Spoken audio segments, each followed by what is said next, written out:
नमस्कार, सत श्री अकाल, ओम शांति। दर्शकों, एक बार फिर से आपका तहे दिल से स्वागत करती हूँ ज्ञान खजाने से भरपूर इस कार्यक्रम ज्ञानोदय में संतोष दीदी के संग। दर्शकों, सच्ची मित्रता, ये कहते हैं कि जो सच्चा मित्र होता है वो हमें जीवन में भटकने से बचाता है, जीवन में गिरने से बचाता है। और सच्चे मित्र की परख तभी होती है जब हमारे जीवन में विपरीत परिस्थितियां आती हैं, क्योंकि सच्चे मित्र ही ऐसे समय पे हमें संयम देते हैं, हमें उस परेशानियों से, उन विघ्नों से उभारने की हिम्मत देते हैं। और साथ ही ये भी कहा जाता है कि आत्मा अपना ही मित्र है और अपना ही शत्रु है। तो यहाँ पर ये बात आती है कि आत्मा अपना ही मित्र है, किस प्रकार से वो अपना मित्र और शत्रु बनती है, और दूसरी तरफ हम सच्ची मित्रता की भी बात करते हैं। तो आज हम ये चर्चा करेंगे कि वास्तव में हमारे जीवन के अंदर सच्चा मित्र कौन है। तो आज इस चर्चा करने के लिए हमारे बीच में मौजूद हैं हर बार की तरह आदरणीय संतोष दीदी जी। दीदी, आज फिर से ज्ञानोदय इस कार्यक्रम में मैं आपका तहे दिल से बहुत बहुत स्वागत करती हूँ। ओम शांति। ओम शांति। दीदी, आज मुझे गीता की एक बहुत प्रसिद्ध लाइन्स याद आ रही हैं। उसमें एक बड़ी फेमस लाइन कही गई है कि आत्मा अपना ही मित्र बनती है और आत्मा अपना ही शत्रु बनती है। अपना ही मित्र, अपना ही शत्रु, इस चीज को डिटेल में जैसे सुना है, ये बताया गया है कि वो जैसा कर्म करती है तो उस हिसाब से अपना मित्र बन जाती है, और दूसरे कर्म करती है तो वो अपना ही शत्रु बन जाती है। व्यक्ति मित्र या शत्रु नहीं बनते, वो स्वयं ही मित्र शत्रु स्वयं का बन जाता है। तो वो किस तरीके से बनता है मित्र या शत्रु स्वयं का? देखो, आत्मा जब खुद को पहचान करके और यथार्थ कर्म करती है तो वो अपना मित्र कहलाती है। मित्र तो हमेशा भला करने वाला होता है जी। तो समझो स्वयं से भला करती है, क्योंकि ये जो कर्म फिलॉसफी है, ये कर्म के आधार पर हम पुनर्जन्म के चक्कर में आते हैं। अभी लोग मित्र या वारस, वारस भी कहो मित्र भी कहो, मनुष्य देहधारियों को मित्र या वारस समझते हैं। वो समझते हैं कि हमारे जो वारस है, हमारे जो मित्र है, उनके लिए हमारे को कुछ न कुछ करके जाना चाहिए जी। उसके लिए वो बहुत कुछ सोचते हैं, बहुत मेहनत करते हैं, कभी कभी मर्यादा छोड़ के भी पैसा इकट्ठा करते हैं जी। और उनसे ये सच्ची मित्रता समझते हैं वो लोग। तो उनसे जब पूछा जाता है कि आप ये जो कुछ कर रहे हो ये किस लिए कर रहे हो, तो कहते हैं हमारे जो वारस है, हमारा फर्ज बनता है हम उनके लिए वो सुख से रहे, उसके लिए कुछ न कुछ करके जावे। जी। कहा जाता है 100 बरस जितना माल इकट्ठा करते हैं और एक घड़ी का भी भरोसा नहीं है उनका, किस समय भी चले जावे। जी। तो जब ये बात उनको समझाई जाती है कि आपका एक घड़ी का भी भरोसा नहीं है और आप 100 बरस का माल इकट्ठा कर रहे हैं, इसका क्या अर्थ है? जी। तो कहते हैं हम अपने लिए थोड़े करते हैं, हमारे जो पीछे रहेंगे उनके लिए करते हैं। हमारे बाल बच्चे आराम से खाएं, आराम से बाल बच्चे खाए, पर मैं क्या खाऊं वो भी तो सोचना चाहिए जी, उन्होंने। बिल्कुल। तो वो नहीं सोचते हैं। आपको मालूम होगा कि वाल्मीकि ऋषि क्यों बना? वाल्मीकि जो था वो तो बड़ा डाकू था जी। वो तो सबको लूटता था, परंतु उसको जब कर्म फिलॉसफी समझ में आई और जब उसको सामने से धक्का लगा, जब उसको कहा तुम जाकर के पूछो अपने घर वालों से कि तुम जो पाप करता है उसके तुम भागी बनेंगे, तो घर वालों ने क्या जवाब दिया? हम क्यों भागी बनेंगे? बोला हम तुम्हारे लिए लोगों को मारता है, तुम्हारे लिए लोगों को लूटता है, तुम हमारे नहीं मित्र बनेंगे, तुम हमारे भागी नहीं बनेंगे पाप में। जी। बोला ये तुम्हारा फर्ज है, हमारा पेट भरना, हमारी संभाल करना, बाकी कर्म की जो है उसकी रिजल्ट हो तेरे को भोगनी, हमको नहीं भोगनी। जी तो उसको वैराग आ गया और रुचि बन गया, बड़ा रामायण लिख दी। जी तो वैसे ही आज मनुष्य क्या करते हैं, इन बातों को न समझने के कारण अपनी मर्यादाएं छोड़ के भी पीछे वालों की चिंता करते हैं। परंतु वास्तव में देखा जावे तो हमें खुद का ध्यान रखना चाहिए। पीछे वालों का तो ध्यान रखा, पर आगे मेरा क्या होगा, ये भी तो मुझे, मेरा मित्र बनना है ना, तो मुझे मेरा भी तो ध्यान रखना है। उसकी तरफ आज लोगों का ध्यान नहीं है। बिल्कुल।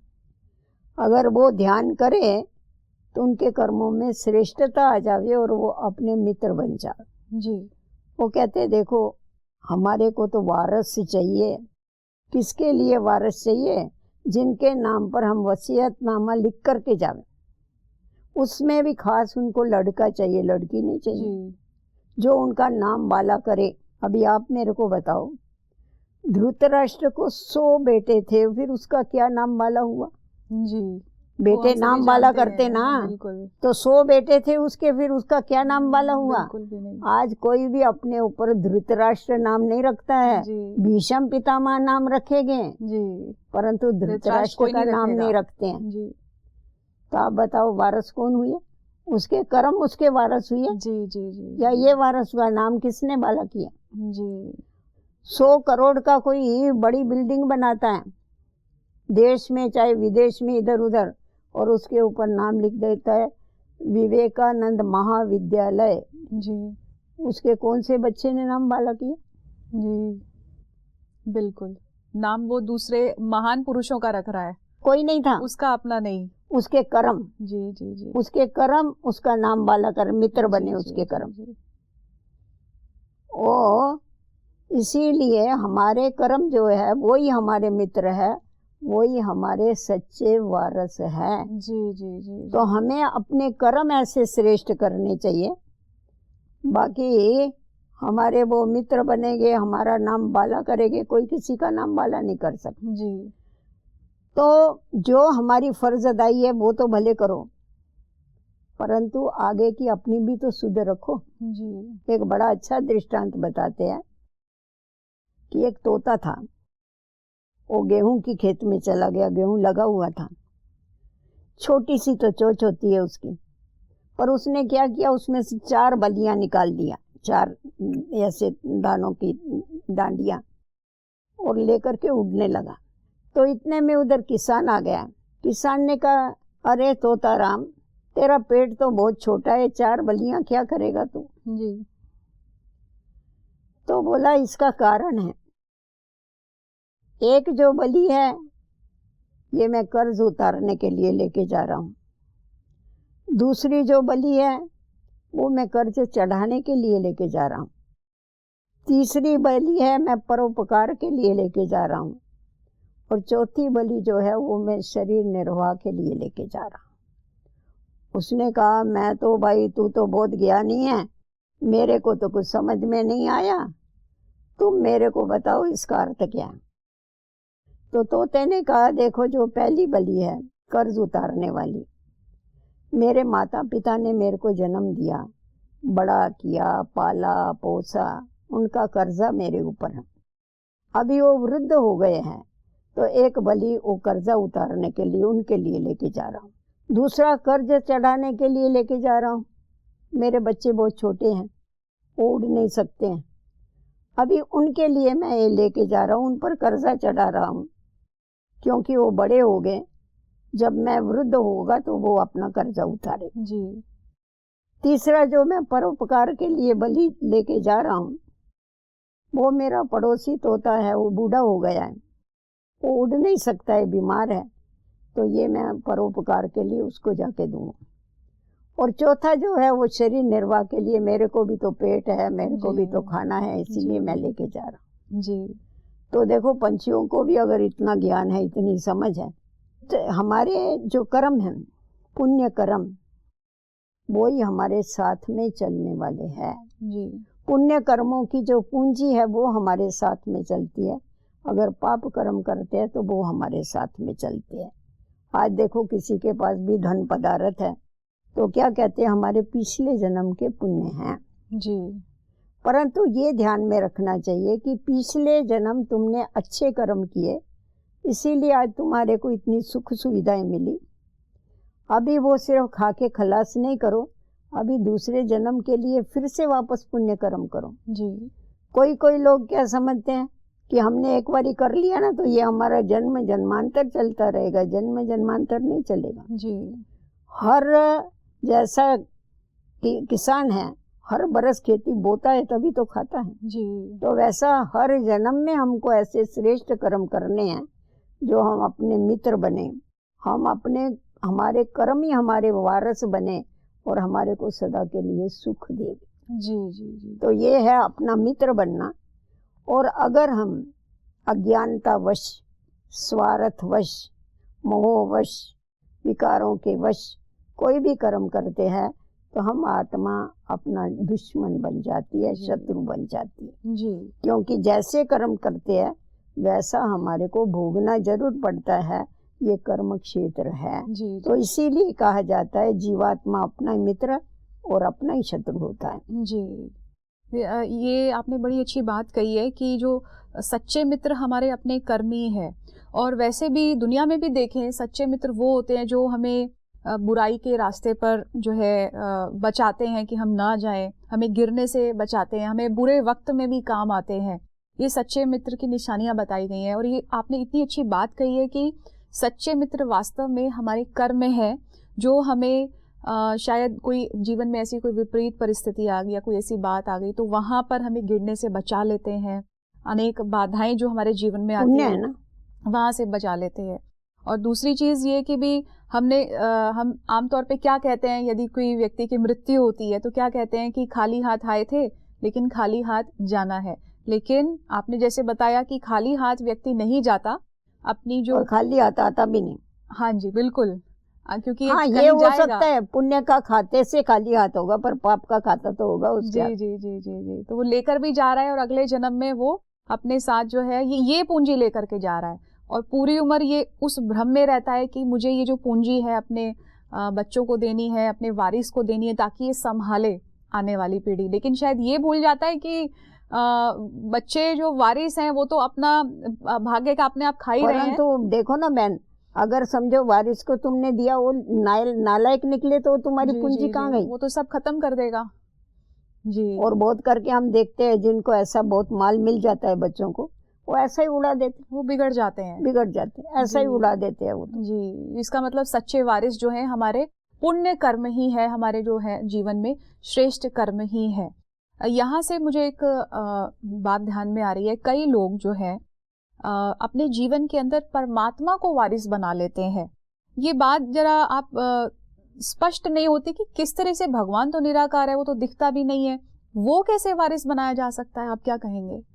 देखो ऐसा है, मनुष्य के जीवन में तन मन और धन ये 3 शक्तियां हैं। आज हमें कहाँ भी मुसाफरी पर जाना होता है तो मुसाफरी पर जाते हैं तो हल्का होके जाते हैं ना जी।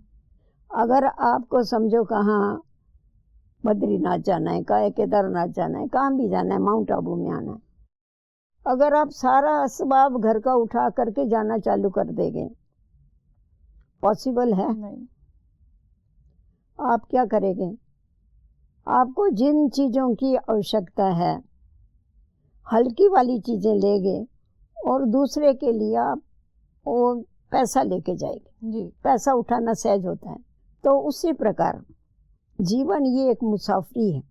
तो इस मुसाफरी में ये जो भी हमारे तन मन धन ये जो शक्तियां हैं इनको हम साथ में कैसा लेके जाएंगे दूसरे जन्म में? तो अगर इन तीनों शक्तियों को परिवर्तन किया जावे और वो परिवर्तन करने की शक्ति परमात्मा देता है, परमात्मा के नाम पर जब हम करते हैं वारस को क्या किया जाता है? अपनी प्रॉपर्टी दिया जाता है जी। तो परमात्मा पिता हमको कहता है कि तुम अपना ये जो तन है ये ईश्वरीय सेवा में लगा दो। तो जब हम ईश्वरीय सेवा में अपने तन को लगा देते हैं तो अनेक आत्माओं की हमारे को आशीर्वाद मिलती है। और परमात्मा भी हमारे ऊपर खुश होता है, क्योंकि हम अनेक आत्माओं की सेवा करते हैं, तो हमारा पुण्य में परिवर्तित हो जाता है जी। तो वो एक परिवर्तन हो गया, वो हमारे साथ चलता है।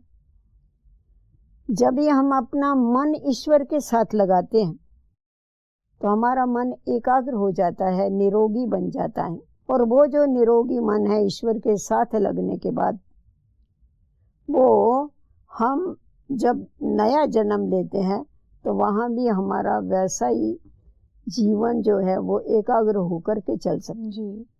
मन हमारा स्थिरम रहता है, भटकने वाला नहीं रहता। उसके बाद जो धन है, धन की गठड़ियाँ बांध के कैसा जाएगी, वो तो विनाशी है जी। तो वो धन को भी आप परिवर्तन कर दो, ईश्वरीय कार्य में लगा दो, आत्माओं के कल्याण अर्थ लगा दो। परंतु क्या कहा जाता है, हमेशा जो भी कार्य में लगाते हैं, पर उपकार करते हैं, तो किसके अर्पण करते हैं? ईश्वर अर्पण करते हैं जी। तो जब हम अपना धन ईश्वर अर्पण करते हैं तो उसका पुण्य का खाता जमा हो जाता है, जो हमारे को भविष्य में क्या करता है, वो हमारे को भविष्य में फिर नई दुनिया में 21 जन्मों के लिए देता है। तो हम अपना तन मन धन परिवर्तित करके उसका पुण्य जमा कर लेते हैं। तो जब पहले हम परमात्मा को अपना वारस बनाते हैं, उसके अर्पण हम सब कुछ करते हैं, तो परमात्मा कहता है जब तुमने मेरे को अपना वारस बनाया तो मैं भी तुम्हें अपना वारस बनाता हूँ। जी। ऐसा नहीं जो मेरा है सो भी तेरा और तेरा भी मेरा, अगर ऐसा करके चले गए ठगी से तो तुम्हारे को कुछ भी मिलने वाला नहीं। जी। मंदिरों में जाके हम भक्ति में गायन करते थे, हे भगवान जो मेरा है वो सब कुछ तेरा है, और घर में आने के बाद जो तेरा है सो भी मेरा है करके चलते। जी। जी। परंतु अभी परमात्मा ने आकर के हमें ये युक्ति बताई कि तुम अपनी ये जो भी शक्तियां हैं, तन मन धन, ये तुम ईश्वर अर्पण कर डालो, ईश्वरीय कार्य में लगा दो, तो मैं तुम्हारे को रिटर्न में क्या करूंगा, 21 जन्मों के लिए विश्व की बादशाही दूंगा, 21 जन्मों के लिए तुम्हारे को निरोगी काया दूंगा, तुम्हारे को अथाह धन दूंगा, तुम्हारे को निरोगी मन दूंगा। जी। तो हम उसको पहले वारस बनाते, फिर वो हमारे को वारस बनाता। एक तो कर्म हम करते ही हैं, लेकिन ऐसे कौन से कर्म हैं जो हमें बहुत अति उत्तम फल देते हैं, बहुत ही अच्छे से अच्छा फल देते हैं? क्योंकि लोग अपनी तरफ से तो अच्छा कर्म करते हैं, लेकिन उनके रिजल्ट्स कई बार वो जो फल है वो कई बार इतना भी होता है, इतना भी होता है। लेकिन श्रेष्ठ कर्म के लिए कहा जाता है ये बहुत अच्छा फल देता है। लेकिन श्रेष्ठ कर्म में क्या क्या हमें ध्यान रखना चाहिए, कौन सी बातें ऐसे माइंड में रखनी चाहिए जिससे ये समझ में आए कि यही श्रेष्ठ कर्म होता है, ताकि भविष्य के लिए हमारी वो पूंजी और भी ज्यादा मल्टीप्लाई हो सके? देखो, ऐसा सबसे श्रेष्ठ कर्म है जीवन दान देना। जी। आप अगर किसी को जीवन दान देते हैं, वैसा तो दुनिया में आजकल लोग कपड़ा देते हैं, धन देते हैं, अनाज देते हैं, वो तो देते हैं, परंतु उसका तो उनको मिलता ही है रिटर्न अल्पकाल के लिए। परंतु जीवदान जो है उसका हमें 21 जन्मों के लिए मिलता है। जीवदान देना अर्थात जो मनुष्य आत्माएं हैं उनको ज्ञान दान दे करके जो मृत प्राय हो गई है, अपने को आत्मा समझने के बदले जो देह समझ करके बैठे हुए हैं, उनको जागरूक करना, उनके अंदर वो ज्ञान का बीज डालना और उनके अंदर परिवर्तन लाना, उनको सुख और शांति का वर्षा देना, जी। ये बहुत बड़ा पुण्य का काम है। आज देखो, कोई प्यासा होता है तो उसको अगर पानी पिलाते हैं तो उसको धर्म आत्मा कहा जाता है। तो आज मनुष्य आत्मा सुख शांति की प्यासी है। जी। तो आप जब उनको सुख शांति का दान देते हैं तो आप एक बहुत बड़ा श्रेष्ठ कर्म करते हैं। जी। दूसरे जो करते हैं दान पुण्य, वो तो भले करे, वो ठीक है, परंतु ये सबसे श्रेष्ठ ये है कि आज सब कुछ है मनुष्य के पास, परंतु सुख शांति नहीं। जी। तो परमात्मा के द्वारा लेकर के जब हम उनको देते हैं तो वो एक बड़ा श्रेष्ठ कर्म होता है, जिससे हम पुण्य आत्मा बनते हैं, श्रेष्ठ आत्मा बनते हैं। जी। तो दीदी, इसका मतलब कि जो इस समय आजकल जो माहौल है, व्यक्ति इतना ज़्यादा दुखी है, अशांत है, ऐसे समय पर यदि हम उनके अशांत मन को शांति का दान देते हैं, उनके जीवन को स्थिर बनाने का प्रयत्न करते हैं और जो अनेक परिस्थितियों से जो जूझ रहे हैं ऐसे में उनको हिम्मत देते हैं, तो ये शायद सबसे बड़ा श्रेष्ठ कर्म माना जाएगा। जरूर माना चाहिए, क्योंकि हम सिर्फ उनको देते नहीं, उनको भी बनाते हैं। जी जी जी जी, वो भी धीरे धीरे धीरे धीरे अपने को परिवर्तन करते हैं। कहते हैं ना संग का रंग लगता है, तो फिर उनके ऊपर भी हमारे संग का रंग लगता है, उनके अंदर भी परिवर्तन आ जाता है। तो इसका मतलब ना केवल उनको शांति का दान देना है बल्कि उनको बनाना भी है, सशक्त भी बनाना है। ये सबसे बड़ी जो है हमारी भी अपनी खुशी इसमें जीवन में आती है और हम भी अपने आगे आने वाले जन्मों के लिए बहुत सारी जो आपने कहा पूंजी, हमारा कार्मिक अकाउंट की जो श्रेष्ठ कर्मों की पूंजी है वो जमा करते हैं। दीदी एक मुझे ध्यान में आया कि आपने एक एग्जाम्पल लिया था कि विवेकानंद जी का आपने बताया था कि कोई बिल्डिंग बनाता है और उस पे विवेकानंदा जी ऐसे महात्माओं का नाम रहता है। अपने हमारे मकान पर भी हमारे बच्चे नाम देने को तैयार नहीं। जी जी, जी और विवेकानंद का देश विदेश में नाम रखते। जी जी जी जी, महान आत्माओं का नाम रखते हैं। जी, इसका मतलब कर्म ही है जो हमें एक लंबे टाइम तक जीवंत रखते हैं। तो दीदी फिर मैं ये जानना चाहूंगी कि एक तरह से ये ऐसे नाम है जो अमर है संसार के अंदर, जैसे विवेकानंद जी का भी बताया, महात्मा गांधी जी हैं, ऐसी अनेक महान विभूतियां हुई हैं। ऐसे कौन से कर्म हम करें, जैसे आपने बताया कि दान देना, शांति का दान देना, ये भी बहुत श्रेष्ठ कर्म है। ऐसे कौन से कर्म होते हैं जिससे आदमी का नाम सदा के लिए संसार में अमर हो जाता है? आदमी का नाम सदा के लिए अमर हो जावे जी, तो उसको तो पहले खुद को परिवर्तन करना पड़ेगा ना, तभी कर्म भी उसके श्रेष्ठ हो गए। जी, जब हम अपने को अमर आत्मा समझते, अविनाशी आत्मा समझते हैं और ईश्वरीय कार्य में अपने जीवन को लगा देते हैं, तो ईश्वरीय कार्य को जीवन में लगाने के बाद कहते हैं ज्योत से ज्योत जगा के चलो। तो अनेक आत्माओं की जब हम ज्योत जगाते हैं जो बुझी पड़ी है, जी, जिस अंधकार के कारण आज मनुष्य आत्माएं ठोकरें खा रही है। आज देखो सबको दो नेत्र है परंतु फिर भी क्या गीत गाते हैं, नयनहीन को राह बता दो प्रभु। तो सबसे बड़ा श्रेष्ठ कर्म क्या होता है? नेत्रदान। जी, तो ये दो नेत्र है परंतु फिर भी मनुष्य आत्माएं ठोकरें खा रही है, दुख और अशांति हो रही है उनको। तो उनको अगर हम ज्ञान का तीसरा नेत्र देते हैं तो ये बहुत बड़ा पुण्य का काम है।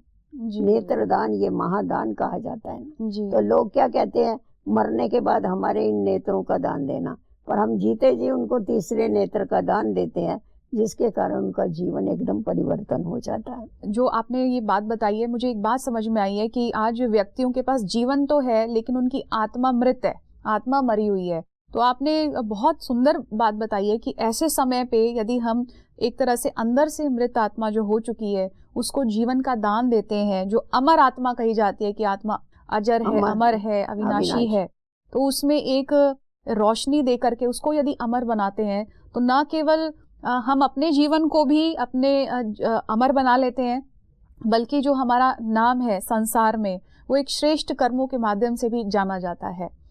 दीदी आज आपने इतनी अच्छी चर्चा की है और बताया है कि कर्म ही हमारे वारिस बनते हैं, ना कि वो व्यक्ति। अपने श्रेष्ठ कर्म की गारंटी है कि वो हमें आगे के लिए एक अच्छा जन्म, एक अच्छा जीवन अवश्य प्रदान करेंगे। दीदी आपका मैं आज फिर से तहे दिल से बहुत बहुत धन्यवाद करती हूँ कि इतना गहन चर्चा आपने की है। ओम शांति। ओम शांति। दर्शकों, आज की इस डिस्कशन से हमने एक बहुत गहरी बात सीखी है। शुरुआत में मैंने आपसे एक बात कही थी कि सच्चा मित्र कौन, तो वास्तव में इस डिस्कशन से ये पता चलता है कि सच्चे मित्र जो हैं वो हमारे श्रेष्ठ कर्म है। और श्रेष्ठ कर्म कौन से होते हैं ये भी आज दीदी जी ने हमें खुल करके बताया कि श्रेष्ठ कर्म वो जिससे हम दूसरों के जीवन में रोशनी लेकर के आते हैं, उनको जीवदान देते हैं। और सच्ची पूंजी भी वही जब हम परमार्थ, परोपकारिता की भावना से जो कर्म करते हैं, ईश्वर को अपने जीवन में वारिस बनाते हैं, तो वास्तव में यही हमारे जीवन की श्रेष्ठ पूंजी है, सच्ची पूंजी है। और यदि हम ऐसा कर्म करते हैं तो न केवल इस जन्म के लिए लेकिन भविष्य जन्मों जन्मों के लिए न केवल हमारा नाम अमर हो जाता है, बल्कि एक श्रेष्ठ संस्कार, श्रेष्ठ कर्मों की कमाई हमारे साथ सदा काल के लिए चलती रहती है। तो आज का ये एपिसोड हम यही समाप्त करते हैं। एक बार फिर से मिलेंगे अगले एपिसोड में एक अन्य विषय को लेकर के। तब तक के लिए दीजिए इजाजत। नमस्कार। ओम शांति।